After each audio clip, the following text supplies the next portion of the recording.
guests are here, so we're going to go ahead and get started, and hopefully everybody else will join in and get started. So the reason that I got this particular, I want to call them web get-togethers. I hate the term webinar because it sounds so stale. I just want to feel like I invited everybody over. So got this together is Tracy is my mentee for the year, and she's concerned about open water swimming. She just recently learned how to swim, and she's not going to get a lot of opportunity to do open water swimming prior to her first race. And I'm even kind of in the same situation. I have a race coming up next week. I haven't had an open water swim since I was in Havana in February. And I met Sandy at the Women for Tri program, which even solidifies the fact that this was a really good idea. She's new to swimming as well. She's looking for tips and advice and just something on your experience with swimming and transitioning to open water swimming. So I just wanted to get a couple people together who had some experience. I know Terry, he has been a professional triathlete before. He started off as a swimmer. Norm is here. I invited Norm because his passion is teaching adults how to swim, teaching people in general, especially minorities, because we drown at, what is it, 70% higher? The rate is 70% higher? Absolutely. Yeah. We drown at a much higher rate, Blacks and Hispanics. And I'm both, so I don't know if I drowned twice. But yeah, so I just wanted to bring them on to share their experiences and allow you guys to ask questions. I know Tracy was asking me, but I let her know I'm not an expert. So I pulled some experts together. All right. So Terry, you want to start us off? Sure.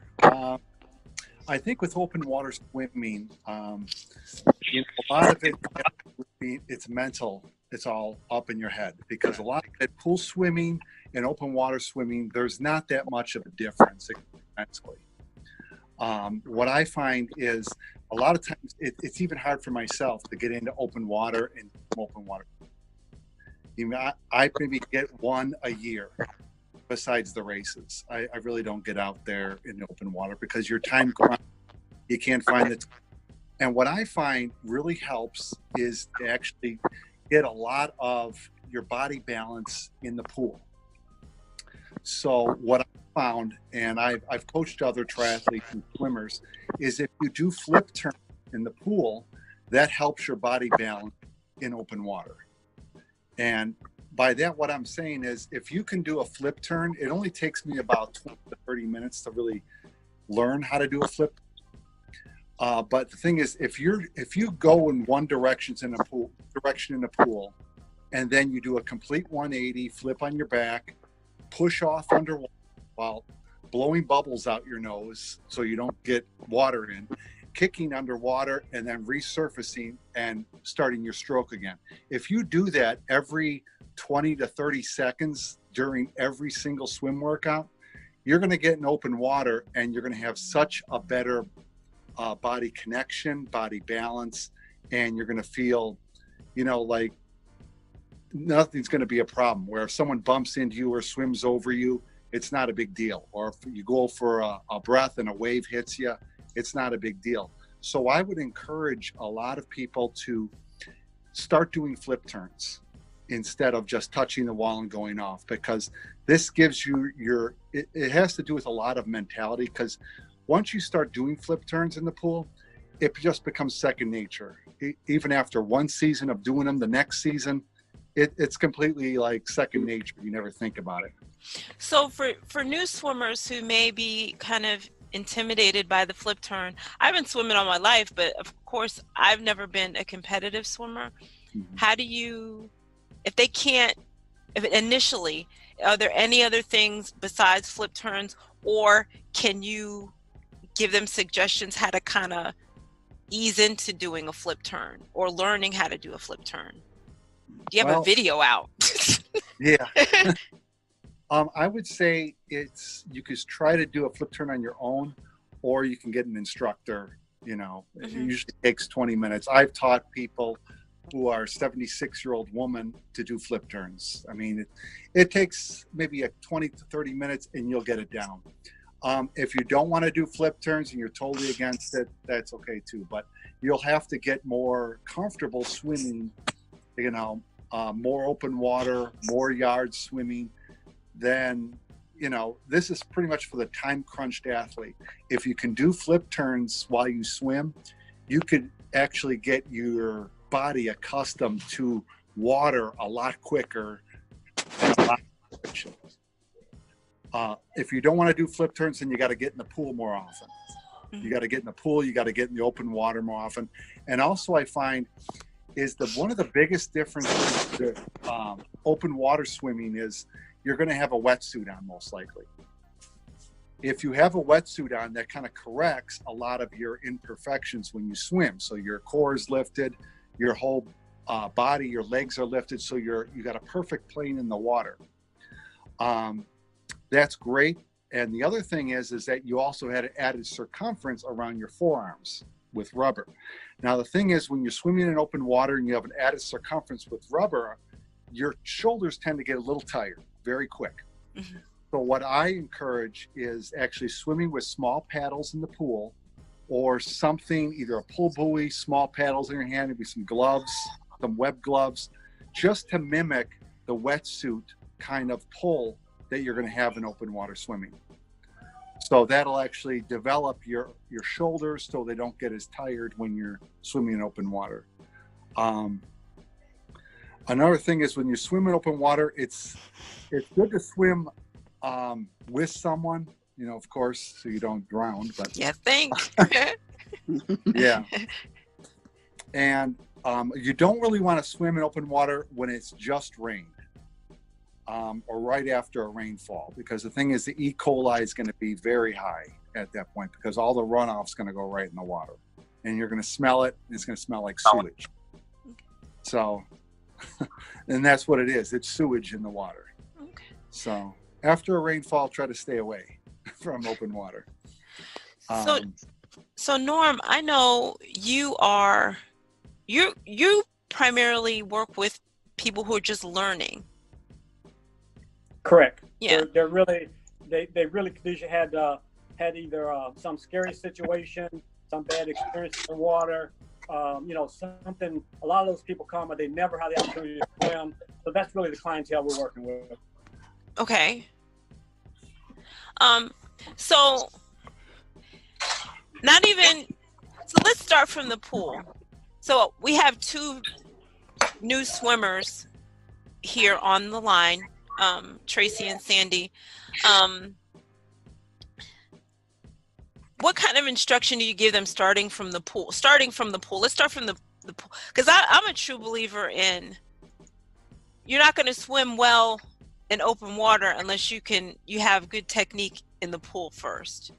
Is that? I agree with you. And, you know, I agree with a lot of what Terry said. I think to get ready for open water really in the pool. Yes. You know, make sure you can swim more than the distance of your event. Mm-hmm.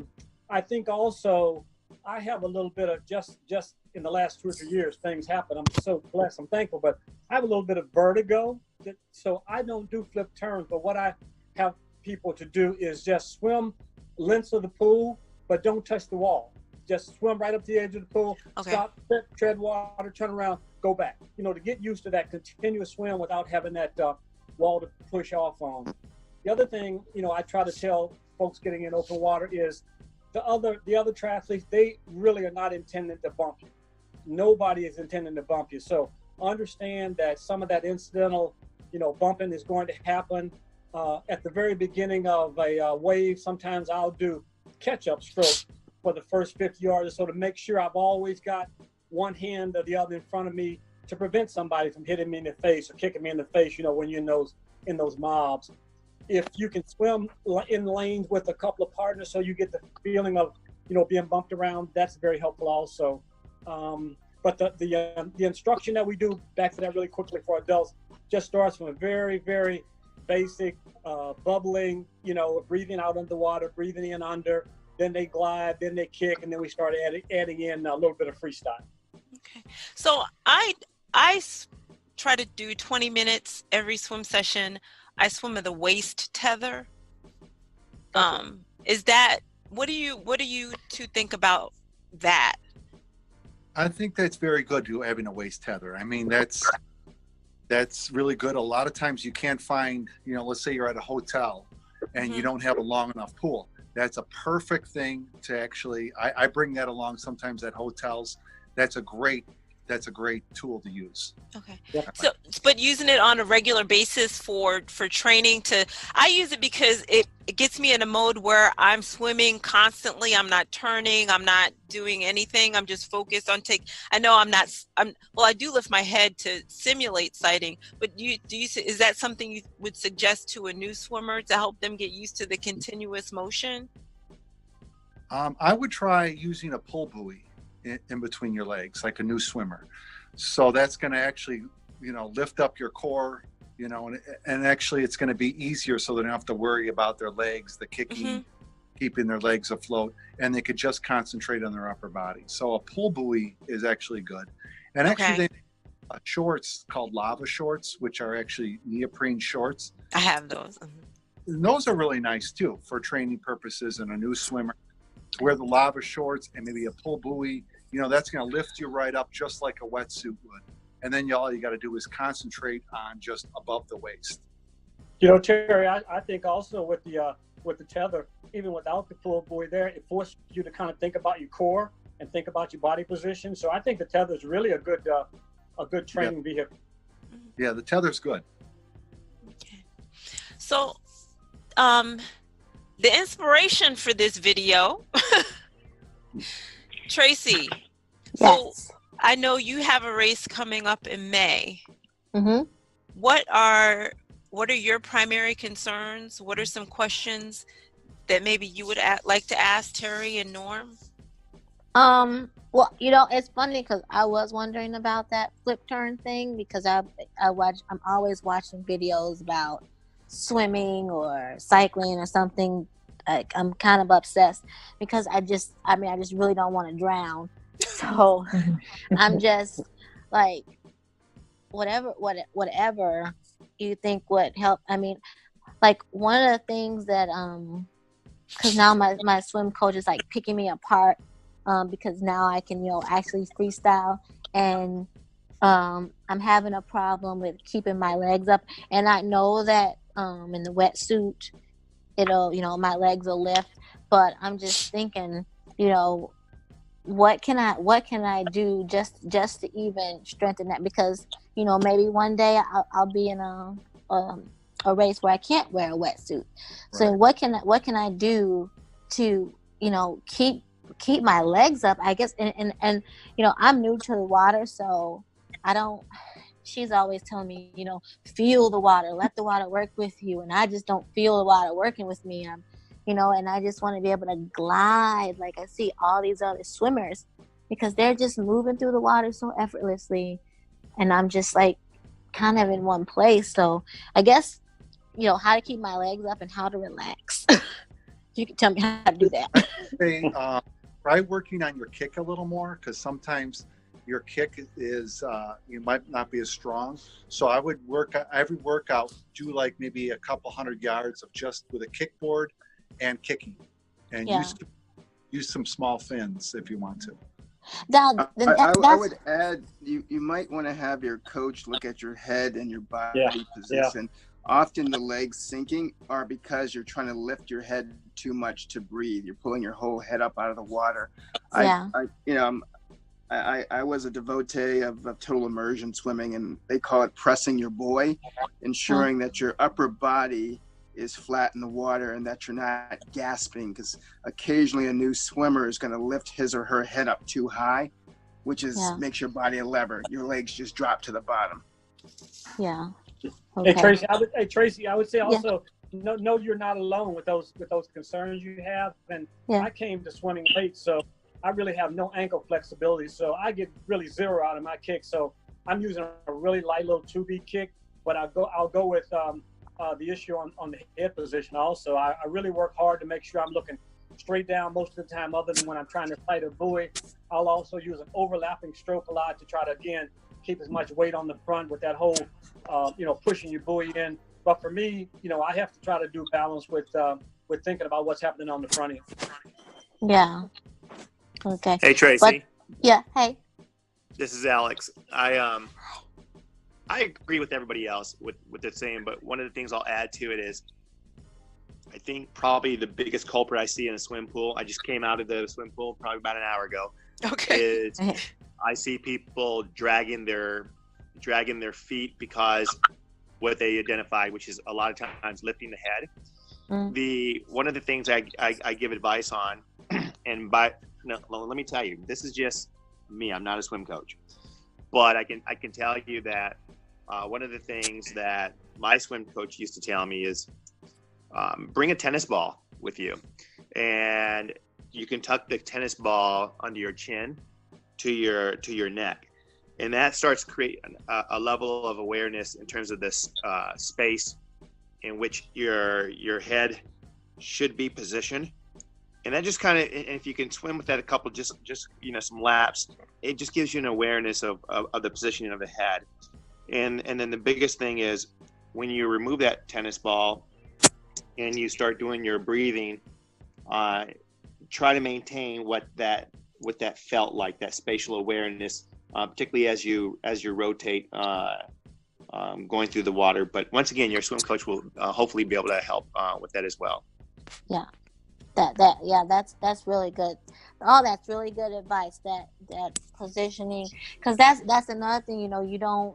I don't really have any frame of reference. So, she's like, keep your head down, and when you kick, it should feel like speed walking. Well, I've never speed walked, so I don't know what that feels like. And that's kind of how she tells me I'm supposed to kick. But and then she says when I'm kicking, that I got kind of switch, I guess, in my hips when I'm kicking, but I'm not supposed to have that either. So yeah, I'm definitely gonna use the ball and the fans, because I ordered fans. I don't know why I don't use them, but I'm gonna start using them. Yeah. What I try to do is try to make sure your body is like totally stiff. So you want to rotate in one position. So your head, legs, and body just in one position. So if you rotate like this from one side to another, like this through the water. So you don't want any independent rotation of your hips and your legs, because then you're going to start, fishing through the water, and it's harder to keep your body down. That's what she says. I try to think of myself as if I'm on a skewer. Right. And something is running all the way through my body. And even when I breathe, I try to just lay my head, not even lay it, but just make sure that my arm and my arm, I just kind of lay my ear on my arm. Yeah. And I don't know, that's what works for me. So it's just kind of like, and even when I breathe, whatever I can get from the rotation, air I get, that's it. I don't try to turn my head any higher. If there's a lot of chop, I will. And of course, that's why when you swim in chop, you're a little bit slower, because you got to rotate a little bit harder to get your face above the chop. But I just try to pretend something is running straight through me. I have good posture, and I'm actually ladylike, and that's kind of the thought process that I use. Sure. I know, Sandy, you were talking. You had some questions at the expo. So, would you like to go ahead and ask a few questions? Because I know you're like really new in the water. So I'm really, really new. I've always been terrified. It started when I want to say I was like 13, when I went swimming on the day of my birthday, and I almost drowned. And ever since then, I just avoided it. But I was always kind of jealous that my husband and my kids would always go on the deep end of the pool, and they would have so much fun. And then I always had this fear that if something were to happen to them, that I wouldn't be able to rescue them. But they're fine. If anything, they'll be able to rescue me at this point. But then I feel like I'm limiting myself. So I decided this year in January to sign up for a swimming class at the YMCA. And I mean, it was kind of scary for me at the beginning. And then what I did was every time I started the class, I just jumped in the water on the deep end on purpose to kind of get rid of that fear. And I feel like it's gone for the most part. Now it's just the technique. And I'm making notes of everything you're saying, like even laying your ear on your arm. I mean, your head on your ear and your arm. As you swim. So I'm more of, I'm not necessarily so much scared of the pool at this point. Now I'm more like, oh my gosh, in the open water, I'm not going to have that wall to hold on to. So I do like what Norm said, which I did write down, that when I am on the pool, try to avoid the wall, and to also swim longer than the race. I'm not signed up for any races or anything like that, but I'm hoping to next year. Even if it's just a sprint, just to kind of course, get myself started. But I thought that was a good idea to swim longer than the race distance so that, it doesn't seem, I guess, as hard the day of the race. Yeah. And one thing too, don't be ashamed. Those kayaks are out there for a reason. I did it this year at national championships. That water was so rough. If I had kept swimming, I would have been completely out of breath. The 5-10 seconds I held on to that kayak probably saved me 3 or 4. Don't be the kayaks are out there for a reason. They had kayaks at world championships, and they're there for a reason. If you need to use it, use it. You can swim kayak to kayak if you have to. Also, and that's why it becomes important for us to learn bilateral breathing.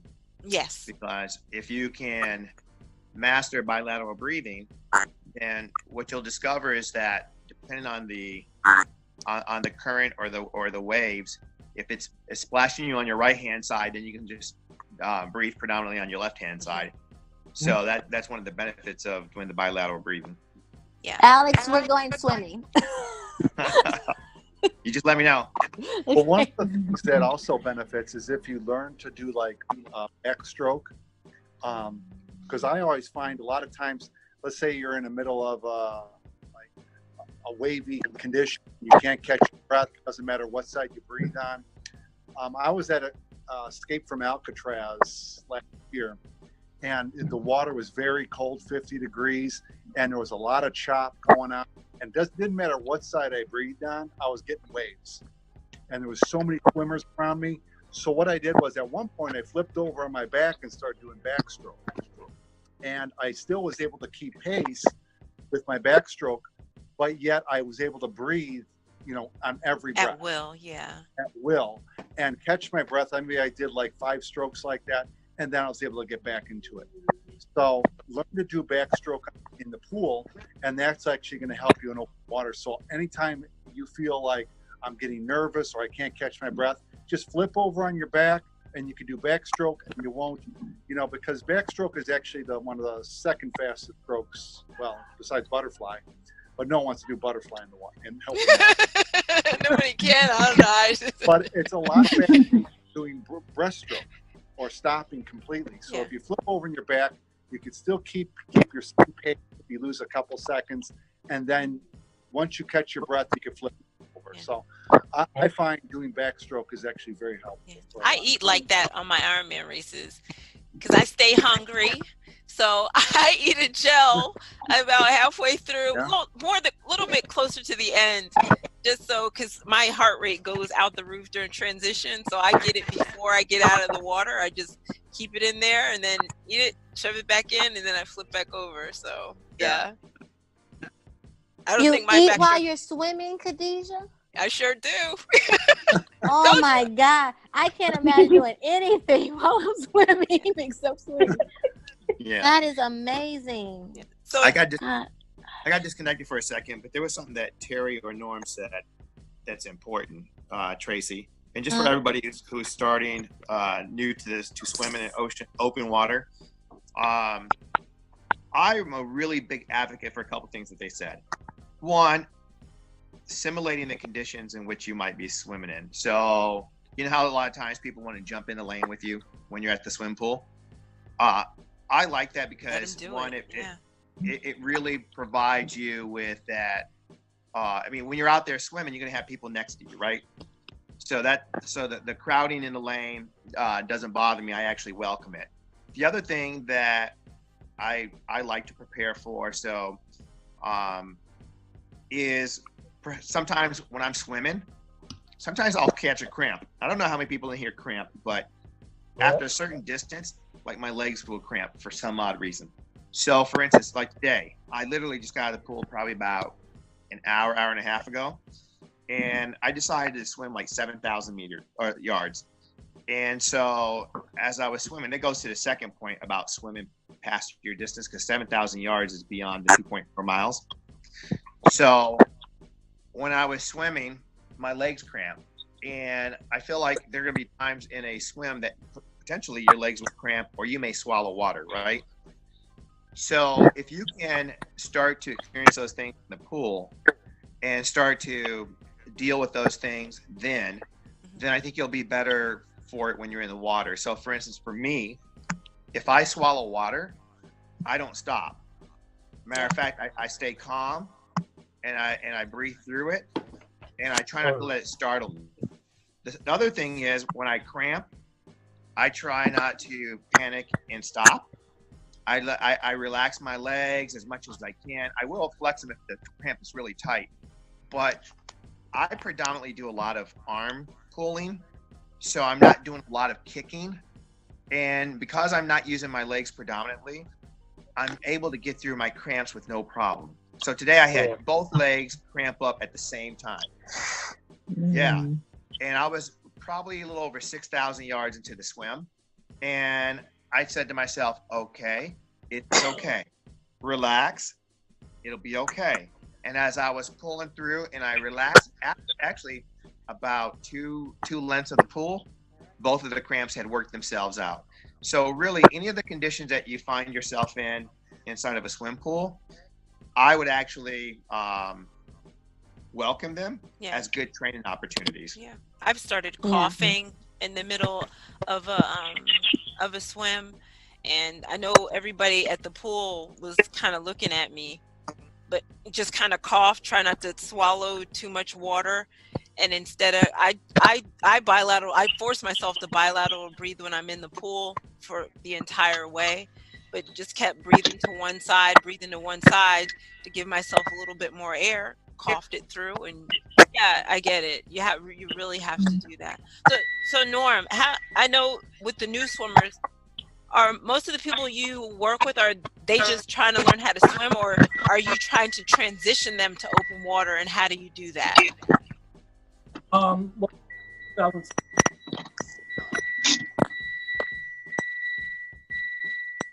I lost. Really, is a scary experience. Or come into it with a lot of apprehension.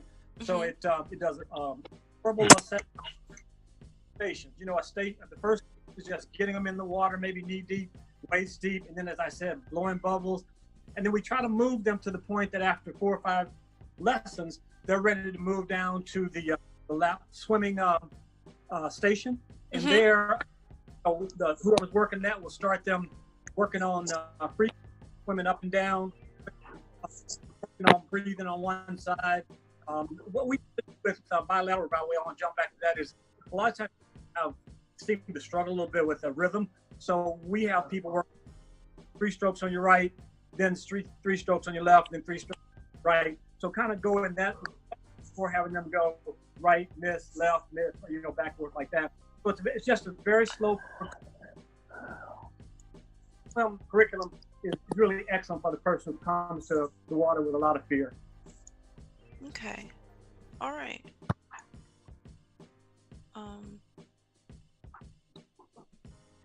So I see Chris has joined us. Yes, I'm going to call you out, sir. Yeah, hello. You had an amazing race in Florida. Thank you. It was hot and windy, that's for sure. Yeah, they were just saying. So I know with you are already a pretty good swimmer. But I've seen your progression, your improvement over the past year or so.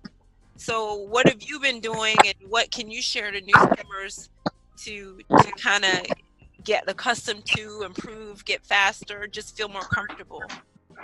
So I wasn't always a good swimmer. My first race, I literally, probably like everybody else, said, no, I don't think I'm ever going to do this. If I can just get out of the swim, I am done doing triathlon.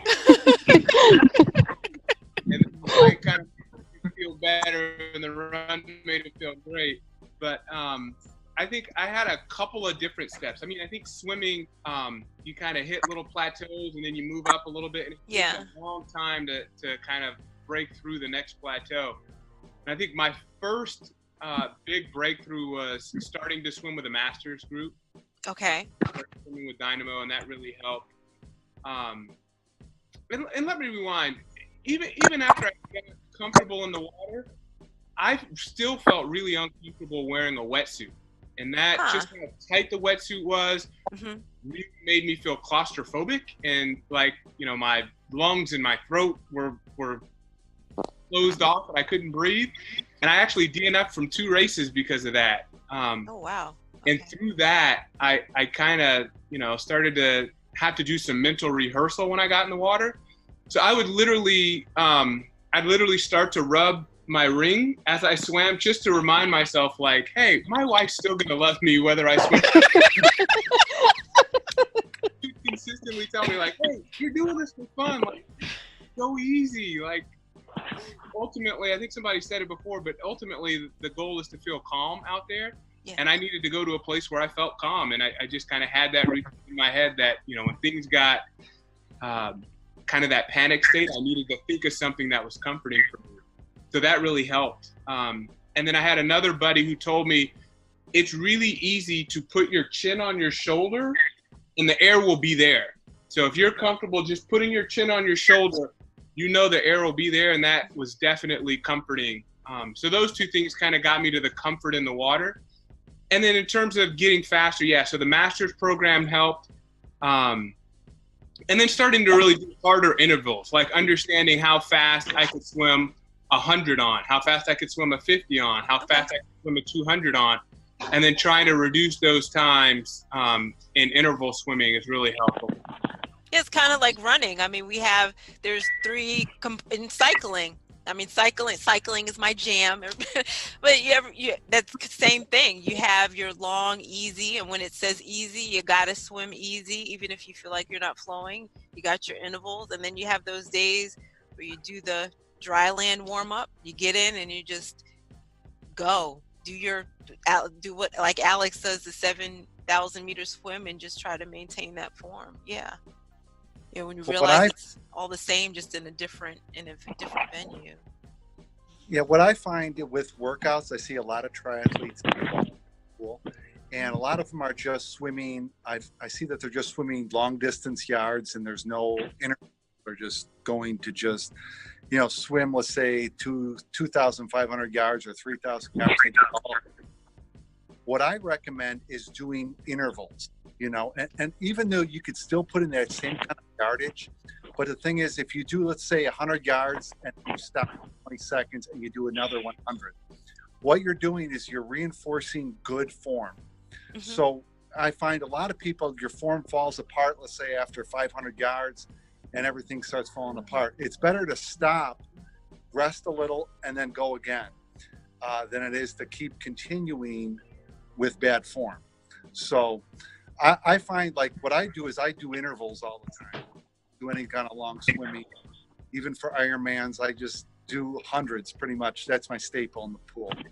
I'll do like 2100s, and, you know, and that's pretty much about it. So I find that just doing intervals is actually going to help you cardiovascularly, helps your form, because then you get a chance. So this is cool. Just what I wanted. I mean, you're just on side or I'm not sure who that is, and I don't know how to mute them. well, sorry. Hold on. Okay. So, I know for me, I guess I'm a little bit of an anomaly. I actually learned how to swim in open water, so I don't have I didn't never had any fears.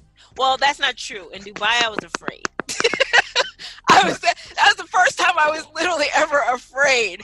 But in general, I'm not afraid.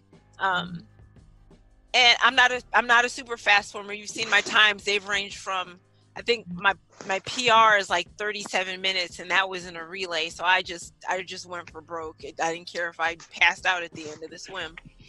But what are some of the fears that people have? I mean, I know some people say, "Oh, well, how deep is the water?" And my thought process is, "Well, you're only swimming at the top of the water, so what difference does it make how deep it is?"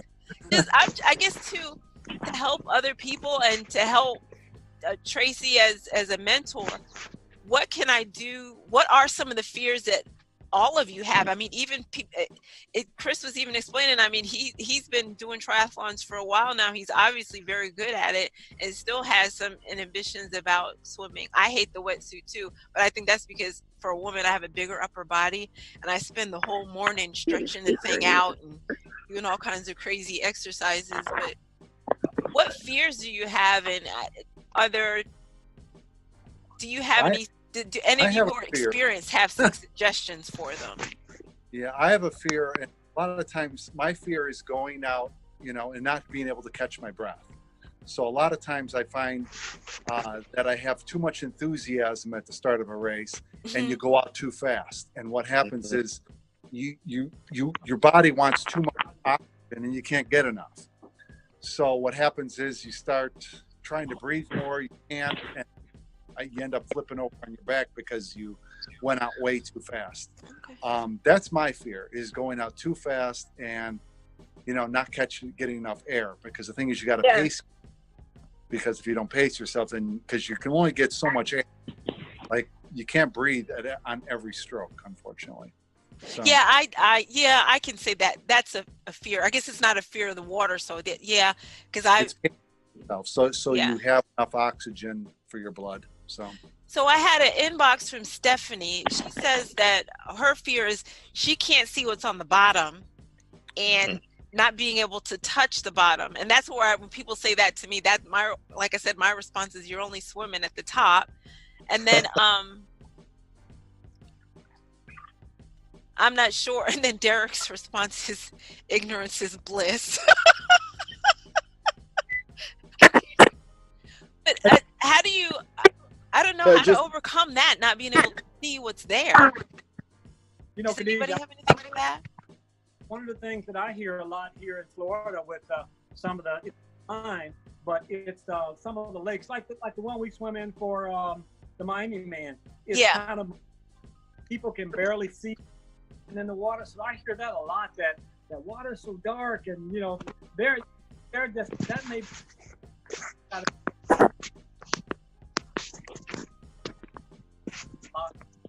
I'm having a little trouble hearing you, Norm.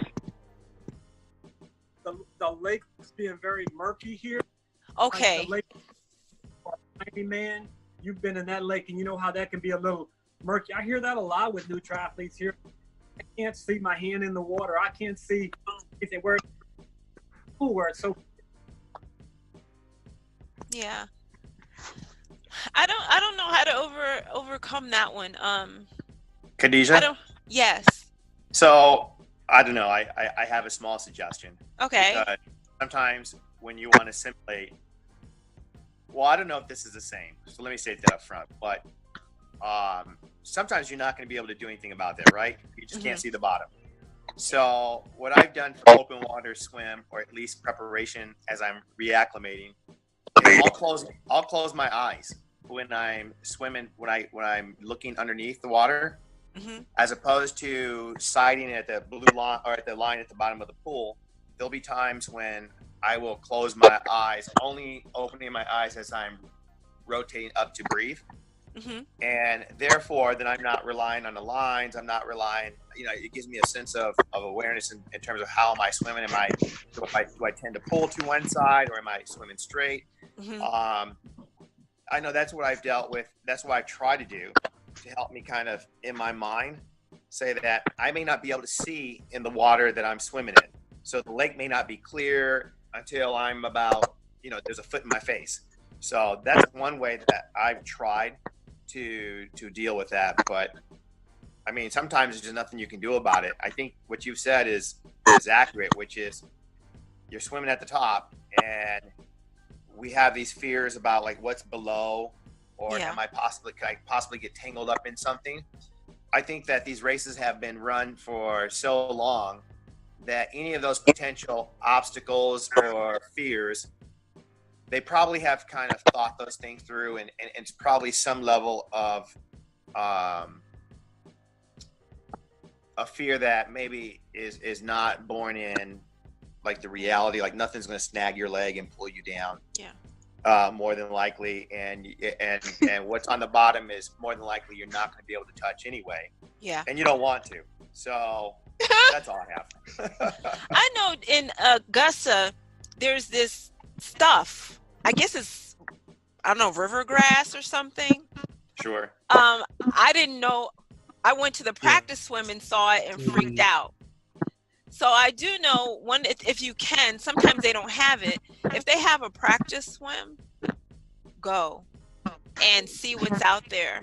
If you, I don't suggest swimming the whole course, but if there's a way you can walk and kind of survey the whole course, like things you can look at to figure out where you are. I think sometimes the fear of not being able to see in the water is a fear of not being able to see where you're positioned in the water. At least for me, it's not a fear of what's in the water or being in the open water. It's just, okay, am I going to swim so far out that I'm way off course? So I think maybe acclimating yourself to what's in the water may help a lot. I don't know. I know for me, knowing in Augusta during the race that stuff was going to be there really helped out, because I know just during the practice swim, my heart rate went from like 70 to my max in about 2 seconds, because I was like, what is this stuff? So I don't know. Just, and Khadija, if you don't mind me jumping in, I think ahead. It really depends like what your fear is, and I don't know how new Tracy is to swimming, but since I'm so new, like my fear was not feeling the ground, but now I've moved past that, so now I don't worry about the deep. I kind of think of it the way you do, where it's like, okay, I mean, I'm not going to worry about how deep it is because I'm just going to swim the top, so it's like, who cares how deep it is? But I think it's just, you know, kind of like what I'm sorry, not the first person, but not Norm, but Terry, what he said, that it's more of a mental thing. So that's actually what I'm working on first before I put myself out there, and just believe in my training. Like, again, I'm at the very, very beginning of it, but I guess it's kind of like running. I'm a runner and I love running. But you know, practice makes perfect, and it makes you more confident. And I was terrified of a 5K, and after doing a couple of them, now I'm not as fearful. And, you know, half marathons used to, you know, scare me, and now I'm not as scared of them. So it's like, I guess it just with practice, and I think being confident in your training. I think I'm sure, and again, I'm nowhere near what you guys have accomplished, but I going into it, that's kind of like my plan. Just do your best, I guess, and just trust. I mean, I think it's going to help me knowing that there's people around me that can help me if heaven forbid something were to happen. There's people there. Yeah.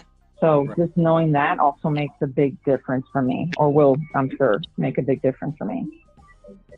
Yeah. That's good. Andy, Tracy, here's the good news. The good news is that, at least for the Ironman distance, because I don't know what it feels like to do a sprint or anything else, because I've never done a triathlon less than that. But I still don't believe that. I don't understand that. I'm sorry. It's true. But here's the thing. Now, and I'm not a good swimmer.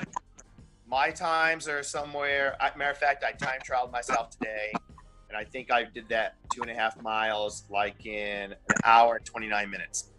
So, but here's my thought.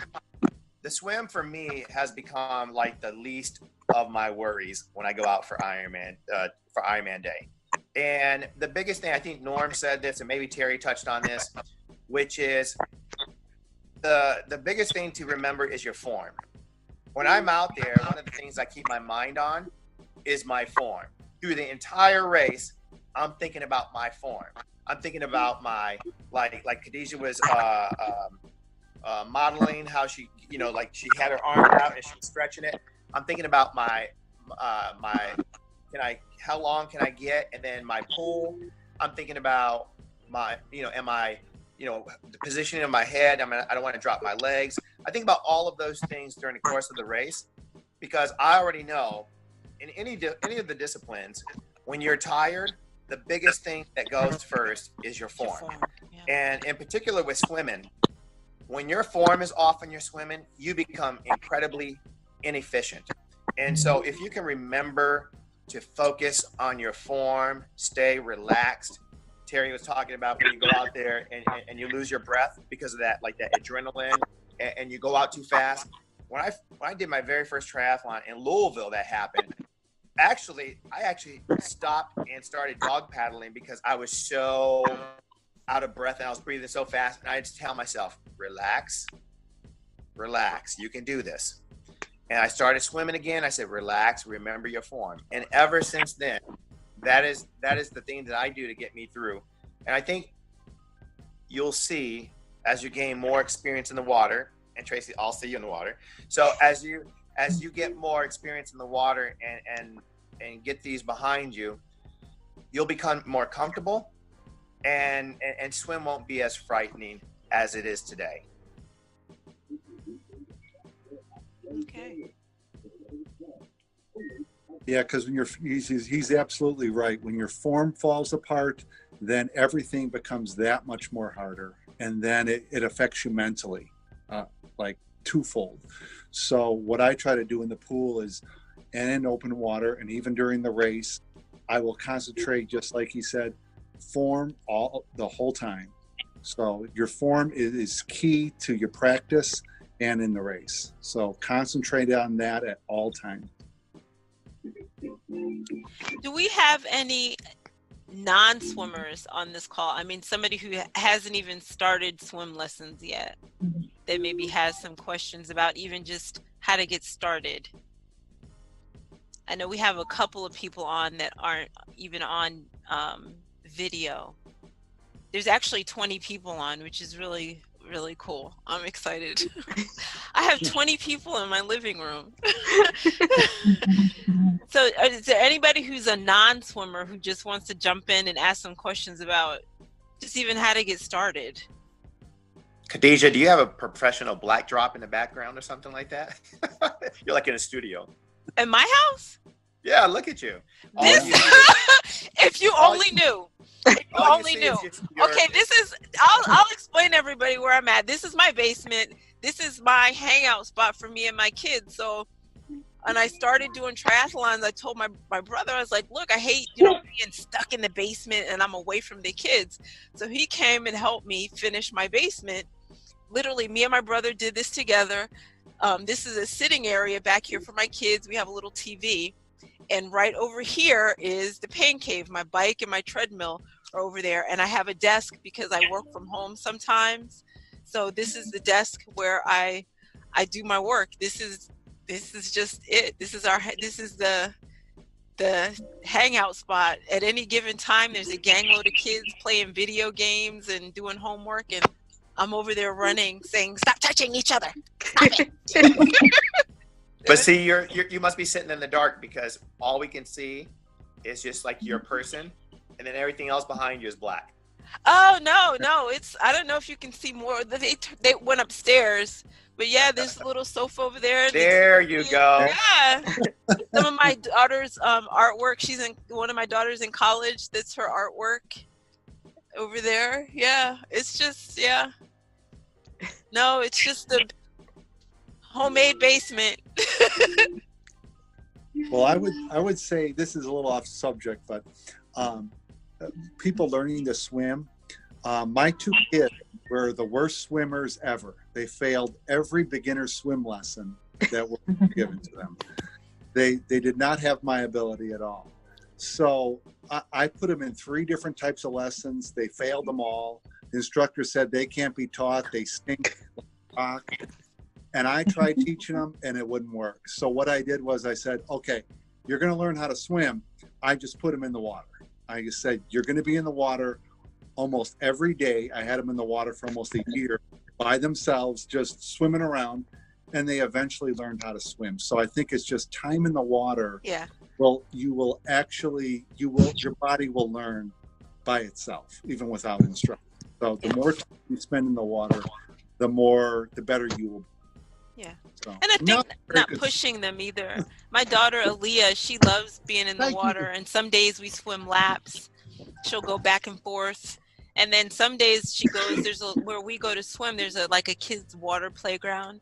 Some days she says, Mom, I don't want to do laps, so I'll do half my workout, go play with her, then go do the other half. And I think that's with every sport. My kids are not into sports; they're into the arts. I have 2 cello players, a violin player, one who plays the trumpet, the keyboards, and I don't know. I think he took his allowance and bought another instrument up there. So it's like an insane asylum sometimes when I come home. I'm just not pushing them, and just because this is what I enjoy doing doesn't necessarily mean this is what they enjoy doing. I love doing it with my father. And I had hoped, Leah likes to bike and swim, but I had hoped, all of my children would love to do it, but they don't. So, everybody's different. Yeah. I got one, Khadijah.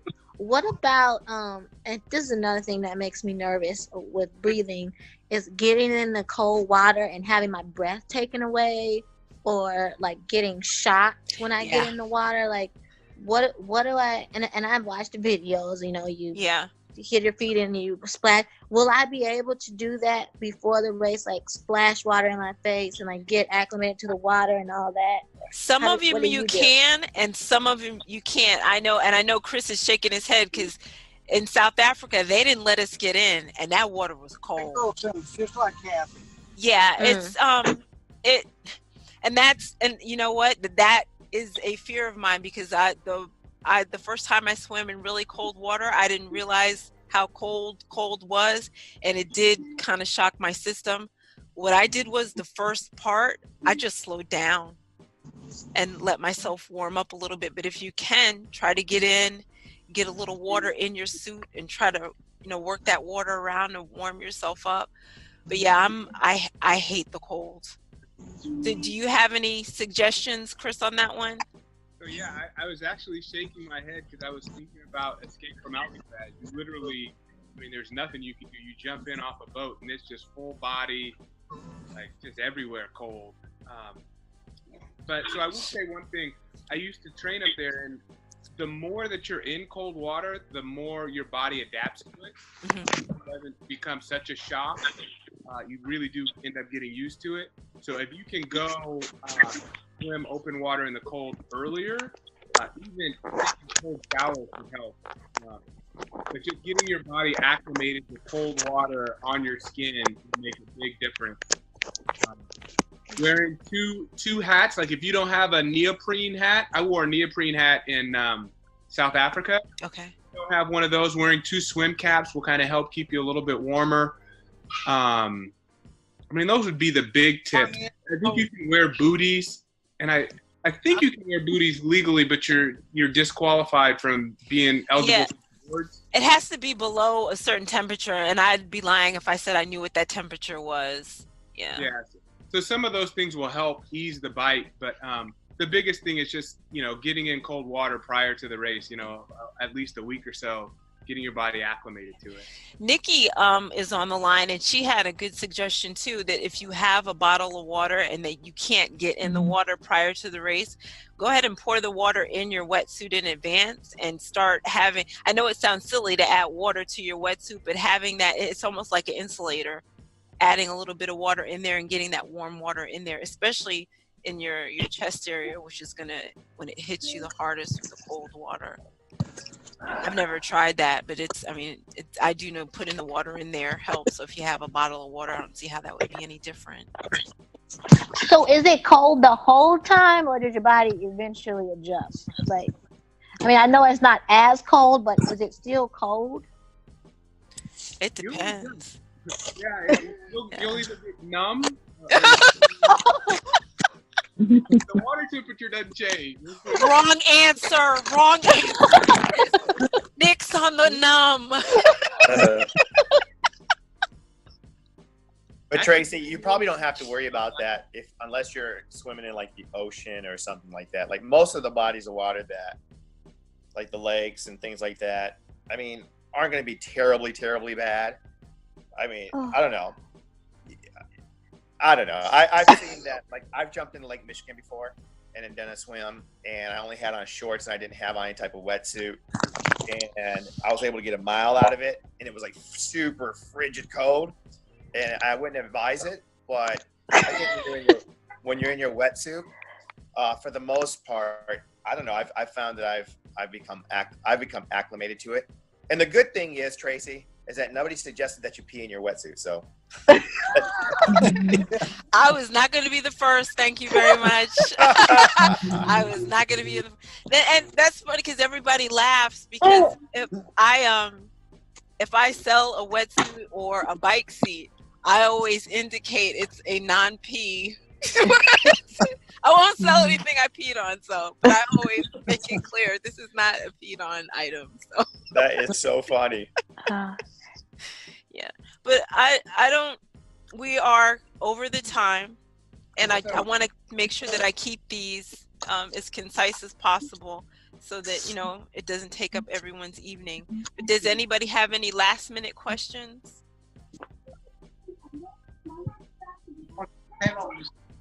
Yeah.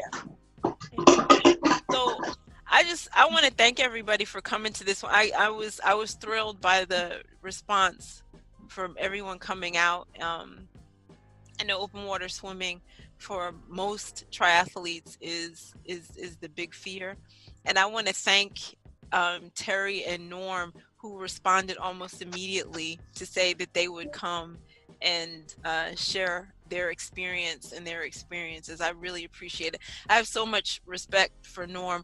I remember meeting him at Long Course Nationals in 2016, and I felt like I was meeting the king and queen of triathlon. Him and his wife were so gracious. And I appreciate all the support that he gave me during that race. And Terry's always giving swim advice and helping people, and I really appreciate it. So, and I hope everybody got something out of this. I got something. Yeah, I feel so much better. Like, I'm ready to get in the pool and just go, and I'm ready for open water. I'm ready to squeeze into that wetsuit. I'm just excited. Yeah.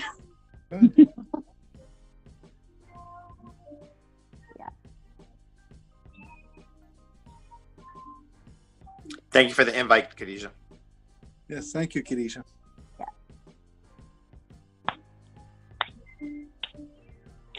We can't hear you, or at least I can't. Yeah, I can't hear Yeah, I you. can't hear. She's muted.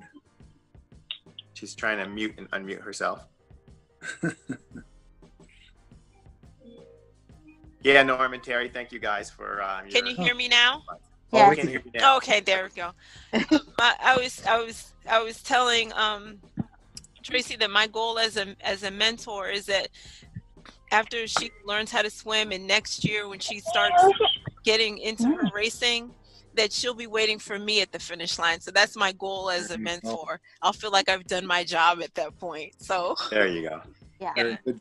But I want to thank everybody for coming out, and if somebody has something that they want to get together and talk about related to triathlon, or even not about triathlon that impacts our lives related to triathlon, or how triathlon impacts our lives, let me know, because I really enjoy getting together and having these things. So Awesome. yeah. Thank you very much. Thanks. Thanks for the invite. Thank you, Khadijah. Thanks.